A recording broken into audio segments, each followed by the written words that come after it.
ദേശാഭിമാനിയുടെ ചരിത്രം ആരംഭിക്കുന്നത് കോഴിക്കോട് നിന്നാണ്. കമ്മ്യൂണിസ്റ്റ് പാർട്ടിയുടെ നേതാക്കന്മാരായ സഖാക്കൾ EMS, AKG, പാർട്ടി സെക്രട്ടറി ആയിരുന്ന സഖാവ് കൃഷ്ണപിള്ള ഇവരുടെ നേതൃത്വത്തിലാണ് കോഴിക്കോട് ദേശാഭിമാനി പത്രം ആരംഭിക്കുന്നത്.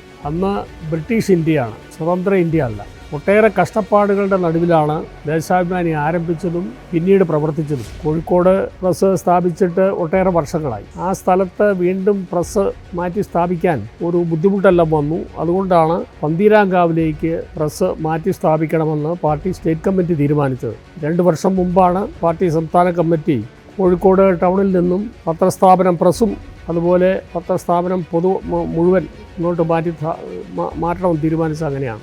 വളരെ ചുരുങ്ങിയ കാലം കൊണ്ട് തന്നെ പ്രസും അനുബന്ധ സ്ഥാപനങ്ങളും ഓഫീസും കെട്ടിടവുമെല്ലാം വളരെ ഭംഗിയായിട്ട് പണി പൂർത്തിയാക്കാൻ സാധിച്ചു. ഇവിടെ ഇപ്പോൾ സ്ഥാപിച്ചിരിക്കുന്ന 2 പ്രസ്സാണ്. ഒരേ സമയത്ത് തന്നെ 2 പ്രസ്സിലും പ്രിൻറ്റിങ് ഉണ്ടാവും. വയനാടും കോഴിക്കോടും മലപ്പുറം 3 ജില്ലകൾക്ക് വേണ്ടിയാണ് ഈ പ്രസ് ഇവിടെ സ്ഥാപിച്ചിരിക്കുന്നത്. വളരെ എളുപ്പത്തിൽ തന്നെ വാർത്തകൾ എത്തിക്കാൻ സാധിക്കും. വളരെ നേരത്തെ തന്നെ പത്രം അടിച്ച് എല്ലാ സ്ഥലത്തും വായനക്കാർക്ക് എത്തിക്കാൻ സാധിക്കും. അത് ദേശാഭിമാനിയെ സംബന്ധിച്ചിടത്തോളം വളരെ നേട്ടമാണ്.